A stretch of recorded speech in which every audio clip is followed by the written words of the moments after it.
Hello and welcome to the e-module on elevators. Let's take a look at the learning objectives of this e-module.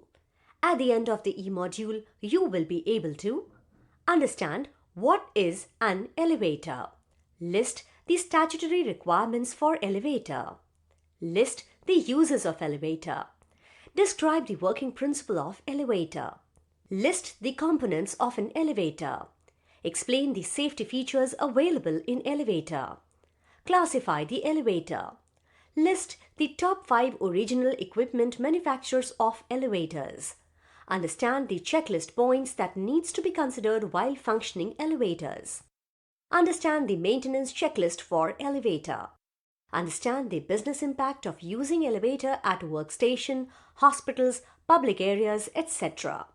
List the cause and impact of issues in elevator.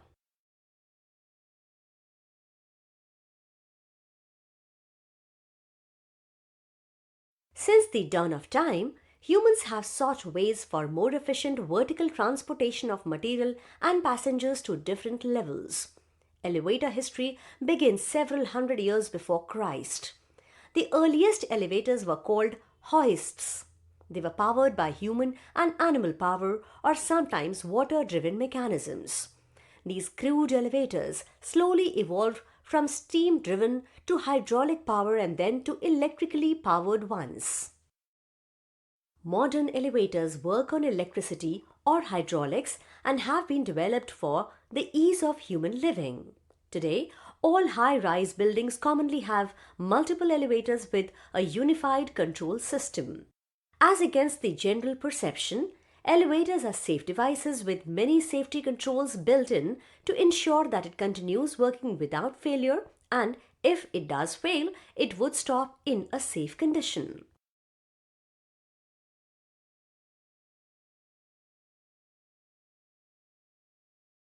Well, what is an elevator? Elevators or lifts, as they are known in some parts of the world, are devices which move personnel or material between floors of building. For a high-rise or multi-storied building, elevators are very important means of transportation which save time and efforts of the personnel occupying the building. In most simplistic terms, they are compartments with doors which are connected to a lifting system. However, in practice it is not so simple and a lot of design engineering, controls and safeties need to be built in to make the elevators safe for use.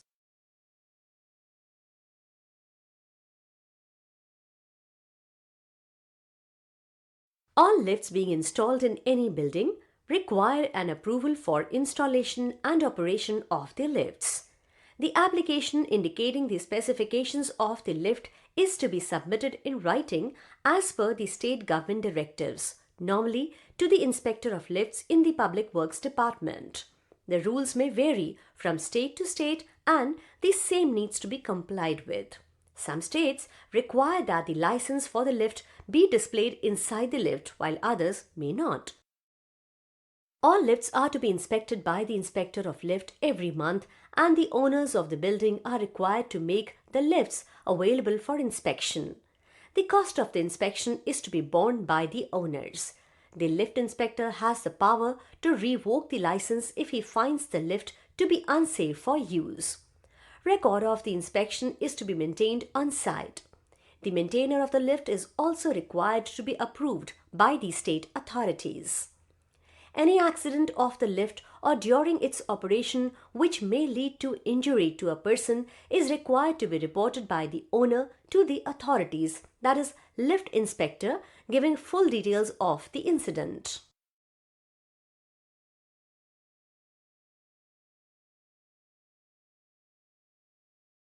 So far you have learned what is elevator and the statutory requirements for elevator. You will be curious to know the uses of elevator. Let us see that now. Elevators or lifts are used for numerous reasons, especially where there are high-rise buildings. Some of the common uses are: passenger elevators are designed to move people between different floors of a building, their capacity being related to available floor space and number of occupants. Passenger elevators may be specialized for the service they perform, including hospital emergency, front and rear entrances, service elevators, material elevators, and other uses. Express elevators are designed to move people from ground floor to a sky lobby, skipping several floors in between at a high speed. Wheelchair or platform lifts, a specialized type of elevator designed to move a wheelchair, often can accommodate just one person in a wheelchair at a time with a maximum load of 455 kg. Freight elevators are meant to carry heavy loads, generally 2300 to 4500 kg. They usually don't comply with fire services requirements, and carrying passengers is generally prohibited unless specified. On aircraft carriers, elevators carry aircraft between the flight deck and the hangar deck for operations or repairs. These elevators are designed for much greater capacity than any other elevator.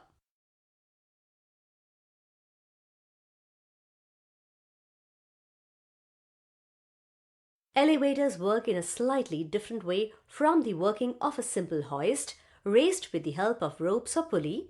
Each elevator or a car is placed in an elevator shaft connected through wire ropes passing through a sheave, a type of pulley, to a heavy-duty motor which is placed on top of the elevator shaft along with the other equipment like supplies, control panel, etc. The elevator car is balanced by placing a counterweight on the other end of the row. The counterweight is roughly equal to the weight of the elevator car when it is half full. Both the car and the counterweight move through guides installed on the shaft wall. When the car goes up, the counterweight goes down and vice versa. The counterweight helps in making it easier to lower or raise the car by reducing the force required to pull up the elevator. At the same time, it also helps in controlling the speed or braking when the car is moving downwards. Since the force required is lesser, it reduces the strain on the wire ropes and also energy costs required for operations. In elevators used for high rises, even the weight of the cable on either side of the sheave needs to be compensated. This is achieved by having a compensating wire rope attached between the bottom of the car and that of the counterweight running through a sheave at the bottom of the elevator shaft. The upper sheave is connected to a motor either through gears or without, geared and gearless. When the motor runs in one direction, it turns the sheave to pull up the car, and the motor running in other direction lowers the car. In the geared elevators, the motor is connected to a gearbox which drives the sheave, while in the gearless design the motor is directly connected to the sheave. The movement of the elevator on call is governed by a control system which allows for people outside calling the elevator to their desired floor with the help of call buttons. Once inside, people can instruct the lift to go to the floor they want to by using the panel inside the lift, also called the navigation panel. The command from the call bottom or navigation panel is processed and the motor starts rotating in the appropriate direction. Switches located along the length of the shaft detect the car as it passes along and initiate slowdown and stopping of the car.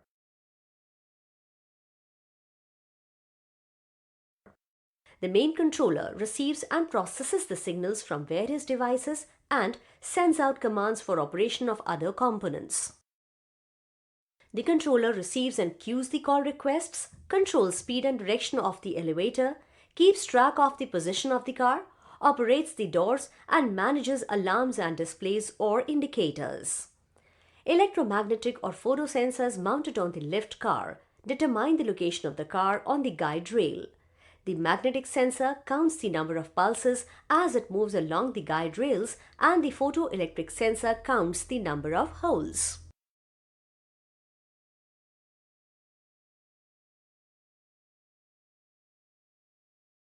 There are various components of an elevator that is required for its proper functioning, but the key parts used and to be known are discussed here. One or more cars, that is metal boxes that rise up and down.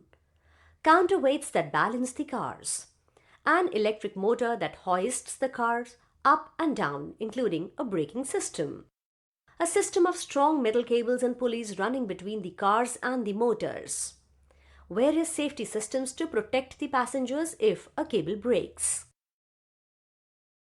Elevator car is the vehicle that travels between the different elevator stops carrying passengers and or goods, is usually a heavy steel frame surrounding a cage of metal and is encased in the elevator shaft. Elevator cars can be of various sizes, have at least one door, and are pulled up and down using a motor or a hydraulic system. The car floor is constructed strong enough to take the load of the occupants. The car ceiling is used to house the trapdoor and the fan for access and ventilation, and is designed to be able to support two persons during maintenance operation without permanent deformation. The main components of the elevator car are car operating panel, that is COP, handrail, doors, door protective device. Car operating panel, that is COP, is a panel mounted in the car containing the car operating controls such as call register buttons, door open and close, alarm emergency stop, and whatever other buttons or key switches are required for operation. Handrail is a rail within the elevator car which passengers can use for support. Elevator car in most cases is provided by a handrail at one side, two sides, or on three sides of the cabin. At least one side of the car has a handrail installed in case of using the elevator for passengers, including persons with disabilities. Elevator doors are normally opened by a power unit that is located on top of the elevator car. When an elevator car is level with a floor landing, the power unit moves the car door open or closed. A pickup arm, clutch, vane, bayonet, or cam contacts rollers on the hoistway door, which releases the door latch on the hoistway door. The power unit opens the car door, which in turn opens the hoistway door. The door rollers and pickup arm may be different on various elevators, but they all work on the same principle. Any type of device that is sensor used with automatic power operated doors that detect obstructions to the normal closing of the elevator doors, though contact may occur, and either causes the doors to change the door motion by either stopping it or causing it to reverse, that is reopen or go into some other mode of operation, can be a photoelectric device or an electrostatic field device. Hoistway is the space endorsed by fireproof walls and elevator doors for the travel of one or more elevators or lifts. It includes the pit and terminates at the underside of the overhead machinery space floor, a grating, or at the underside of the roof where the hoistway does not penetrate the roof. A simple definition for the hoistway is the shaft that encompasses the elevator car. The shaft will have the guide rails to guide the elevator car and the counterweight to keep them from swaying, thereby creating a smooth ride. Guide shoes guide on the car and the counterweight, which may be roller or sliding type, move along the guide rails and prevent any lateral motion. At the bottom of the shaft in the elevator pit, buffers are placed to stop a descending car or counterweight beyond its normal limit and to soften the force with which the elevator runs into the pit during an emergency. They could be of spring type or oil type. A tracked weight that is suspended from cables and moves within its own set of guide rails along the hoistway walls. Counterweight is important due to the following reasons. The counterweight makes it easier for the motor to raise and lower the car, just as sitting on a seesaw makes it much easier to lift someone's weight compared to lifting them in your arms. Thanks to the counterweight, the motor needs to use much less force to move the car either up or down. Assuming the car and its contents weigh more than the counterweight, all the motor has to lift is the difference in weight between the two and supply a bit of extra force to overcome friction in the pulleys and so on. Since less force is involved, there is less strain on the cables, which makes the elevator safe. The counterweight reduces the amount of energy the motor needs to use. This point also follows from the first one. If the motor is using less force to move the car the same distance, it's doing less work against the force of gravity. The counterweight reduces the amount of braking the elevator needs to use. Imagine if there were no counterweight. A heavily loaded elevator car would be really hard to pull upwards, but on the return journey would tend to race to the ground all by itself if there weren't some sort of sturdy brake to stop it. The counterweight makes it much easier to control the elevator car. The electric drive comprises of an electric motor, AC or DC, and fixed or variable speed, driving a grooved sheave which carries the hoisting ropes or the suspension ropes. As the motor rotates the sheave, the car is pulled up or down. A mechanical brake is provided designed to stop and safely hold an elevator.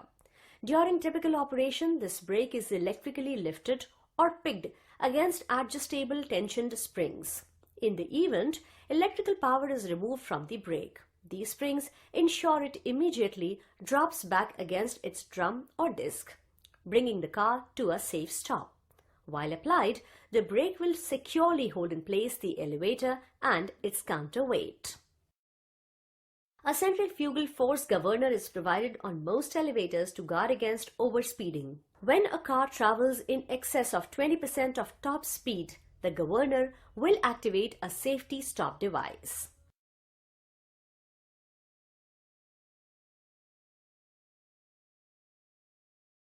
The control unit is housed with both the motor and the sheave in the control room, usually located above the elevator shaft.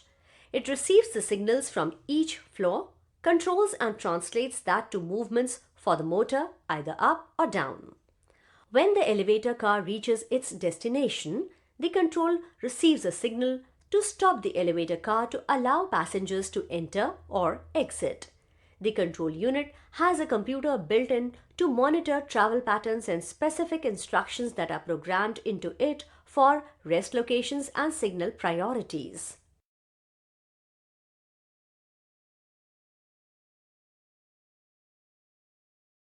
There are some inherent dangers from riding elevators, as it is a moving piece of machinery with thousands of small and big moving parts. Let us now learn the safety systems that needs to be followed or installed in an elevator. The first line of defense for the car from crashing down comes in form of the redundant wire ropes, each capable of taking the entire load of the system. Therefore, even if one rope was to fail, the others would hold the car in position. Further, safety is provided in the form of brakes. Elevators have a normally engaged spring-loaded brake on the drive which keeps the elevator stationary when motor is not running. When the elevator needs to move, the brake disengages and the motor takes the weight of the car. In the event of a power failure, the brake will engage automatically. It also may be noted that the counterweight will automatically slow the motion of the elevator down, and in most cases, when the elevator is only half full, the car will move up since the counterweight weighs more. As an additional measure, there is a speed governor, a device used to control the speed of an engine based on the load requirements, which is capable of operating brake shoes that would clamp down against the guide rails if the governor detects the car moving at a speed higher than the design speed. The brake shoes act like they do in a vehicle and will gradually bring the elevator to a stop. Finally, at the bottom of the shaft, heavy-duty springs or a hydraulic buffer are placed so that they absorb the impact and slow down and stop the elevator which travels beyond the bottommost level. There are other safeties installed in the elevator system to prevent malfunction. The overload function prevents the elevator from moving if the load exceeds the designed capacity. Infrared sensors on the doors prevent doors from closing if someone is caught or standing between the doors. Emergency stop button is provided in the car for the elevator to be stopped irrespective of the position. Alarm bell is provided for passengers to alert in case of getting trapped. Intercom phones may also be provided for people to make calls from the elevator. Guardrails may be provided for passengers to hold on to for comfort. Fans are provided to maintain airflow within the car. Access control may be integrated with the elevators to allow access to authorized personnel. Hotels use this feature to restrict access to the guests for only the floor they are staying on and common areas. Security CCTV cameras may be installed in the elevators. Some elevators may have seismic sensors which will guide the elevator to the nearest floor and open the doors in case of an earthquake. The elevators can also be scheduled to ensure that during peak incoming hours they keep returning to the ground level to reduce wait time, and similarly, during peak outgoing hours or emergencies or evacuation, they can be programmed to travel to top floor to ensure faster egress of occupants. The elevators can be integrated with the fire alarm system or the BMS to act as per preset rules. In case of a fire, the elevator will travel to the earmarked evacuation floor. A fireman's emergency operations switch is also provided which will allow firemen to use the elevator, overriding the grounding command from the system.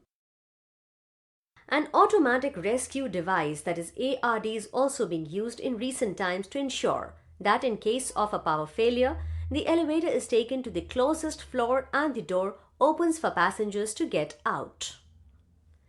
The ARD works on batteries and inverters which cease operation after the elevator has reached the immediate floor and doors have opened. In the absence of ARD or the emergency lowering device, the elevator can be lowered manually to the nearest floor from the lift machine room using the hoist motor and controller. However, this operation needs to be performed by personnel adequately trained by the OEM.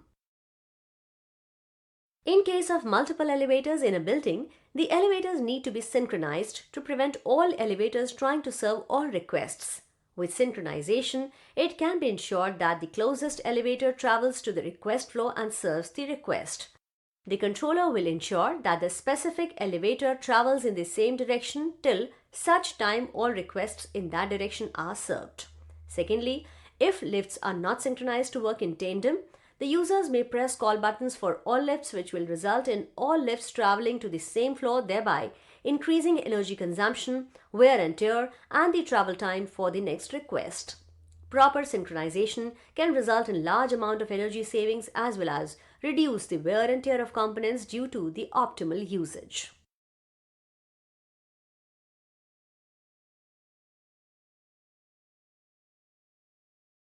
Elevators are used in various domains and hence have a wide variety of classification. According to the hoist mechanism, the main types of elevators are classified into hydraulic elevators, traction elevators. Well, before understanding about each type of elevators, let us now understand what is hoist mechanism. The mechanism which is used for raising and lowering heavy loads to the desired height by using comparatively small effort is called as hoist mechanism. It is mostly operated with a system of pulley and gears, either manually or mechanically, using power, electric supply or fuel. Hydraulic elevators are supported by a piston at the bottom of the elevator that pushes the elevator up. They are used for low-rise applications of 2 to 8 stories and travel at a maximum speed of 200 feet per minute. The machine room for hydraulic elevators is located at the lowest level adjacent to the elevator shaft. Traction elevators are lifted by ropes which pass over a wheel attached to an electric motor above the elevator shaft. They are used for mid and high-rise applications and have much higher travel speeds than hydraulic elevators. A counterweight makes the elevators more efficient.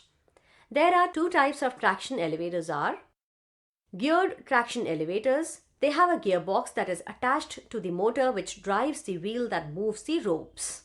Gearless traction elevators.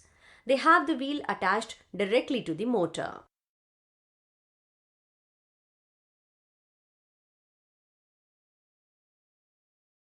Let us now see the elevators manufacturers. The list of top 5 manufacturers of elevators are Cone Elevators, Mitsubishi, OTIS, Johnson, Schindler.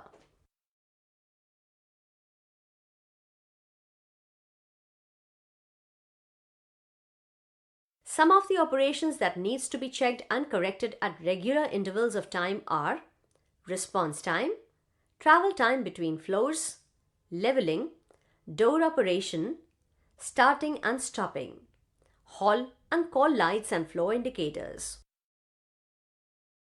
Some of the elevator support systems that needs to be checked and repaired at regular intervals of time are emergency lighting and alarms, communications device, for example, intercoms or telephones.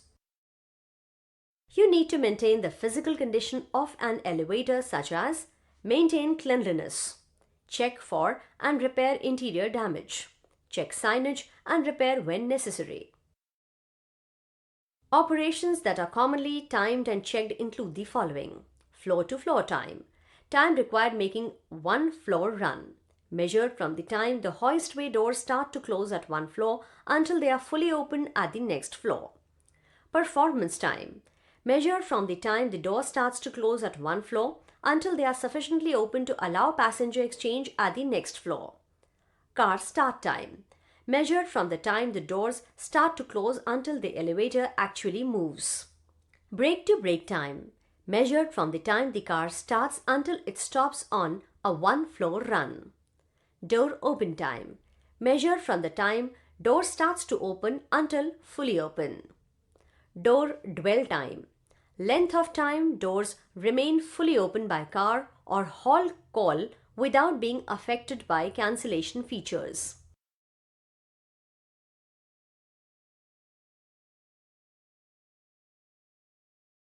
The components of an elevator system that require regular maintenance can be categorized by their location: the machine room, the elevator car, lift pit. Most of the routine maintenance takes place in the machine room. This includes routine servicing of main controller, door motor controller, variable frequency drives, ARD, batteries, motors, switches, contacts, brakes, and other controls. Ensure that the machine room does not contain any material unrelated to the elevator. Check components for leak, unusual vibration, or wear. Inspect electrical components for evidence of overheating or failure. Check or adjust drive unit, suspension, gearbox, brakes, traction sheave and drum, deflector sheave, and guide rails. Lubricate components if necessary. Check oil levels. Make any necessary adjustment. Check for proper ventilation or temperature in the machine room. Maintenance requirements for elevator cars include servicing door operating equipment, car operating panel, testing of intercoms, emergency alarm and ventilation equipment at the top of the car, and safety equipment at the bottom. Examine the interior of the car for damage to the walls, ceilings and handrail or mirrors if installed. Examine the position indicator lights and replace any burnt out lamps. Operate the elevator going up and down and check the leveling accuracy. Check the doors move smoothly and the door restrictors operate properly. Remove any debris from the top of the car. Check stop switch and inspection station functions properly. Inspect visible components like rollers, guide rails, cables for wear and leveling devices. Check hoistway for evidence of rodents, fire safety and vandalism. The lift pit needs to be maintained clean at all times and any debris should be removed as soon as possible. Make sure the stop switch, lights and GFI operate properly. Clean the pit and check for signs of leaks. Inspect the spring buffer for signs of corrosion, alignment and secure attachment. Inspect all visible components including rollers, guide rails, safeties and switches. Check the travel cable for wear, pinches and snags. Make sure the sump pump is clean and operating correctly.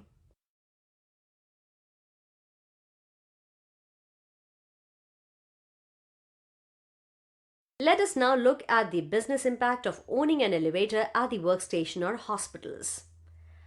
Better passenger safety, resulting in reduced liability and insurance. Improved energy efficiency, which translates to cost savings for your business. Tenant satisfaction, as customers and staff have reliable access to a business.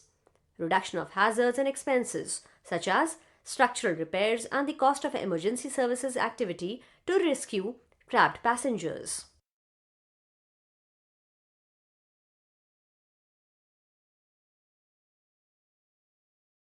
Let us now learn the various issues that happen in elevator and how to troubleshoot them. The first issue is worn sheaves. Worn sheaves place extra wear on ropes, which in turn increases the level of wear on sheaves.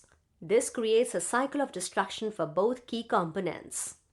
Sheaves can be regrooved or replaced to prevent premature hoist rope failure. To be sure to check grooves profiles to verify the fit between the ropes and the sheave. Simple tools are available with magnetic standards and a straight edge to visually check if the grooves on the sheave are wearing evenly. The second issue can be power failure. Elevators demand a great deal of power from commercial building utility systems, so updates to the system's voltage can affect motor operations or potentially even damage the elevator system. Elevators with any history of motor failures or operation issues should undergo a power quality survey. Infrared thermography measures drastic temperature changes and can identify possible trouble spots before they cause costly system failures. Common faults such as over or under voltage can be seen easily with power quality surveys, and fuses that are running hot can be quickly seen with infrared imaging before a motor loses a phase. The third issue can be contamination. When wear occurs, small metal particles are released in the oil and can interfere with the proper functioning of an elevator system. Similarly, improper lubrication or worn seals can cause contamination. Conduct an oil analysis to check the oil for various properties that may indicate contamination or wear inside of a motor. A high presence of bronze in the gear case oil can indicate premature wear on the crown gear of a geared elevator, or high concentration of aluminium in your hydraulic tank may indicate pump housing wear in a hydraulic elevator. The fourth issue can be noisy bearings or bearing malfunction. Bearing malfunction causes more than half of all motor failures. Noisy bearings are often attributed to vibrations within the motor. While variable frequency drives are helpful for decreasing your motor's energy use, they introduce common mode current, a damaging byproduct that can increase these vibrations to dangerous levels through premature bearing wear caused by stray current. To address this challenge, consider using an inductive absorber such as Cool Blue to absorb the currents and protect your system from potential breakdowns. Additionally, ensure that all grounds are secured and connected to minimize troubles caused by electrical noise on the ground that may trip out systems or cause false counts in the system. The fifth issue can be misaligned motor drive. When an electric motor is coupled to another piece of equipment, shaft alignment is critical. Without correct alignment, the motor bearings begin to wear. Shaft misalignment can be detected using advanced laser measuring equipment or by simply employing a straight edge and string.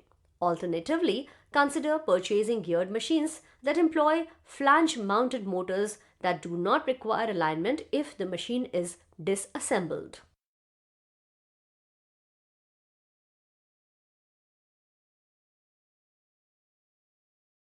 Congratulations! You have now completed this e-module on elevators. In this e-module, you learned the following. What is an elevator? Statutory requirements. Uses of elevator. Working principle of an elevator. Components of an elevator. Safety systems of an elevator. Classifications of an elevator. Original equipment manufacturers of elevators. Elevator operations checklist. Elevator maintenance. Impact on business. Top 5 issues.